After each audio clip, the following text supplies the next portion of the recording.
दीर्घ 24 वर्ष हेलाणी बीजेडी शासन करुछि किंतु बड़ दुख एवं परितापर विषय जे जो आशा एवं विश्वास रे ओडिशार जनसाधारण नवीन पट्टनायक विश्वास करथिले से आस्था विश्वास को से तुटे देछंती। से आस्था भाजन ओडिशार जनसाधारण रही। आगामी दिन में विजु जनता दल निश्चित समाधीन हो एवं बीजेपी सरकार निश्चित गठन हो। ता भितर गुंडीची मुसाटी होई आमर अमरेंद्र दास जगतसिंहपुर निर्वाचन मंडल सर्वांगीन विकास और उन्नति में निश्चित साहाय्य सहयोग करेंगे ये विश्वास आमर अच्छे। प्रसन्न कुमार स्वाई पूर्वतन जगतसिंहपुर पंचायत समिति अध्यक्ष।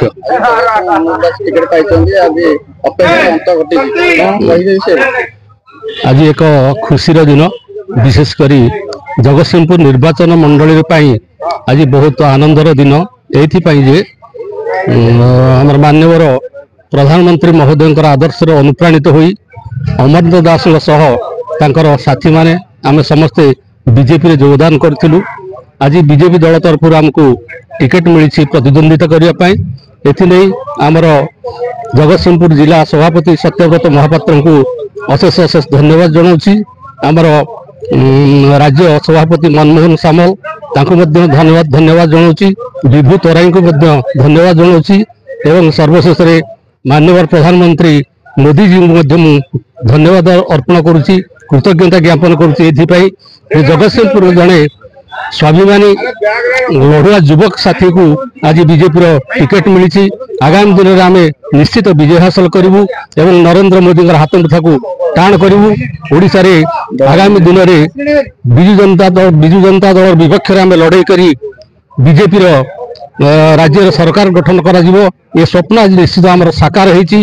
लोक मान आज दिन में आह्वान जनाऊँ समस्ते एकजुट हो नरेंद्र मोदी को हाथ मुठा टाण करने सहित अमरेंद्र दास को विपुल संख्यार भोट दे आगामी निर्वाचन में जययुक्त करेंगे।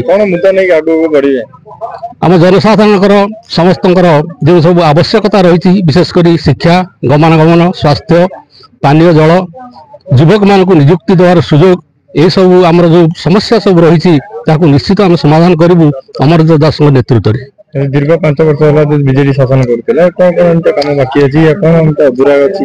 दीर्घ 24 वर्ष हेलाणी बीजेडी शासन करुछि किंतु बड़ दुख एवं परितापर विषय जे जो आशा एवं विश्वास रे ओडिशार जनसाधारण नवीन पट्टनायक विश्वास करथिले से आस्था विश्वास को से तुटे देछंती।